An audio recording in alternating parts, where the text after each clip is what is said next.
तिब्बी मसाइल शामिल हैं। यहाँ पर मुझे बड़े ही अफसोस के साथ कहना पड़ रहा है कि आज की नौजवान नस्ल शरीयत की हदूद को तोड़ने में ज़रा भी झिझक महसूस नहीं करती। वो चीज़ें जो इस्लाम में हराम करार दी गई हैं उन्हें मोहब्बत और क़ुर्बत का ज़रिया समझा जा रहा है। ख़ास तौर पर अदवाजी ताल्लुकात में ऐसी हरकत की जा रही हैं जिन्हें अल्लाह और उसके रसूल ने सख्त नापसंद फरमाया है। आज बहुत से शौहर ला इल्मी या अपनी ख्वाहिशात की पैरवी में बीवी के अगले हिस्से को चूमने या चूसने जैसी हरकत कर रहे हैं, जबकि इस्लाम ने इसे नापसंदीदा और हराम करार दिया है।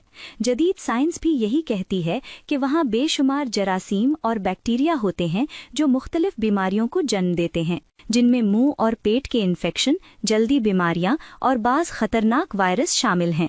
ये वही मकाम है जहां से नापाकी खारिज होती है और इसे ज़बान के ज़रिए चूमना या चूसना खुद को बीमारियों में मुब्तला करने के मुतरादिफ है। मेरे करीम नबी ने फरमाया कि जो काम फितरत के खिलाफ हो वो हमेशा नुकसानदेह होता है और यकीनन ये भी इन्हीं कामों में से एक है। अफसोस कि आज के लोग, बहुत से लोग ऐसे हैं जो शर्म और हया को छोड़कर इन गुनाहों में पड़ रहे हैं जो न सिर्फ उनकी सेहत बल्कि रूहानियत को भी तबाह कर देते हैं। दूसरी जगह कौन सी है? पहली तो हो गई पेशाब का रास्ता, अगला मकाम। अब दूसरी जगह वो है जो पिछला मकाम कहलाती है, जहाँ से फुजला खारिज होता है और जिसके बारे में इस्लाम ने सख्ती से मना फरमाया है। ये वो नापाक जगह है जहाँ बोसा देना तो दरकिनार, जिस्मानी ताल्लुक कायम करना भी कबीरा गुनाहों में से एक है, जिस पर अल्लाह ने शदीद अजाब का ऐलान किया है। आज के लोग नादानी में इस गुनाह में मुब्तला हो रहे हैं। वो इसे मोहब्बत और क़ुर्बत का नाम देते हैं, हालांकि हकीकत में ये एक इंतहाई घिनौना और फितरत के खिलाफ अमल है। अफसोस की बात यह है कि आज के कुछ मर्द और औरतें इस काम को सच्ची मोहब्बत का हिस्सा समझते हैं। वो कहते हैं कि हमें अपने शरीके हयात से बेहद मोहब्बत है, हम इश्क में अंधे हो जाते हैं और इसी अंधे इश्क में वो गंदगी और बीमारियों में लथपथ हो जाते हैं। लेकिन वो कहते हैं हमें इस चीज़ से नफरत नहीं है, हमें घिन नहीं आता, मगर उन्हें उस वक्त तक अपनी गलती का एहसास नहीं होता जब तक वो किसी लाइलाज बीमारी में मुब्तला ना हो जाएं। जदीद साइंस भी यही कहती है कि पिछले मकाम में वो तमाम मोहलिक जरासीम और वायरस मौजूद होते हैं जो जिस्मानी सेहत के लिए जहर हैं। ऐसे बैक्टीरिया जो इन्फेक्शन, पेट की बीमारियां, जिगर की खराबी और यहाँ तक के बाज़ जानलेवा अमराज का बाइस बनते हैं। मगर जो लोग गुनाह में डूब चुके हैं वो कब हकीकत को समझते हैं?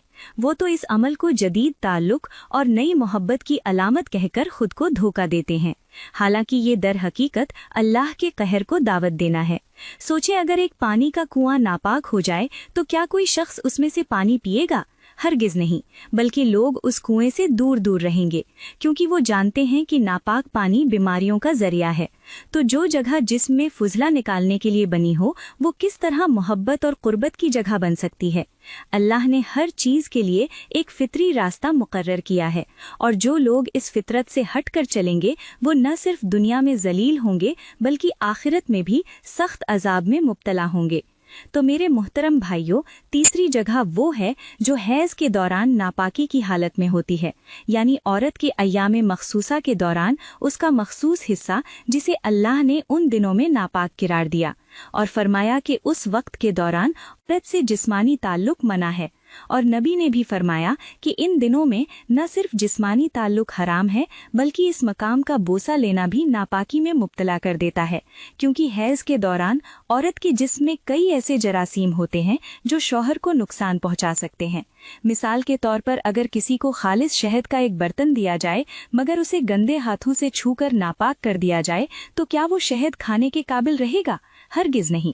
यही मामला इन तीन जगहों का है जहां अल्लाह ने मखसूस मकसद के लिए बनाया है, मगर अगर इंसान अपनी हदूद से तजावुज़ करें तो यही नेमतें ज़हमत और बीमारियों में बदल जाती हैं।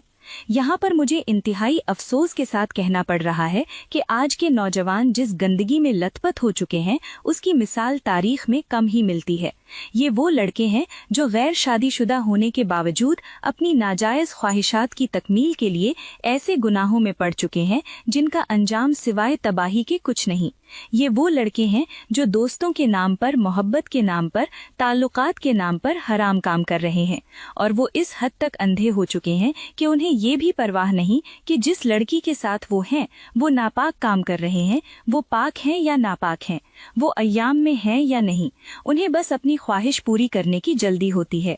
ये न सिर्फ जिना कर रहे हैं बल्कि नापाकी की हालत में भी उस लड़की के जिस्म से खेल रहे हैं जो सरासर अल्लाह की नाफरमानी है। ये वो लोग हैं जो गुनाहे कबीरा में मुब्तला हैं, जिन पर अल्लाह का कहर नाजिल हो सकता है, जिनकी जिंदगियों में नहूसत और बदबख्ती भर चुकी है, मगर उन्हें इसका अंदाजा नहीं होता, और जब उन्हें पता चलता है तब तक बहुत देर हो चुकी होती है।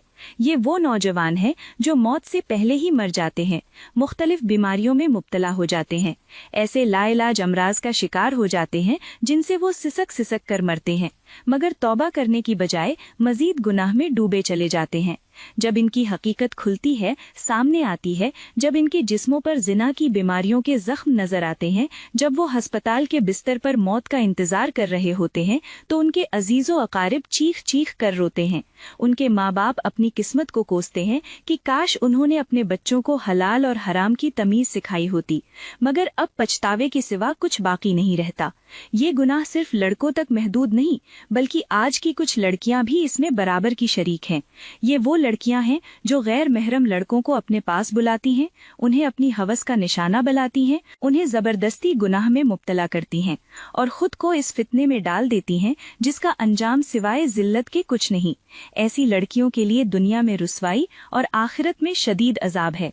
मेरे करीम नबी ने मेराज की रात ऐसे लोगों को देखा जो जिना में मुब्तला थे। उन्हें कैसे अजाब दिया जा रहा था। उनके जिस्म जल रहे थे, उनके चेहरे मस्ख हो चुके थे, उनकी शर्मगाहों से आग निकल रही थी और वो चीख रहे थे, मगर कोई उनकी मदद करने वाला नहीं था।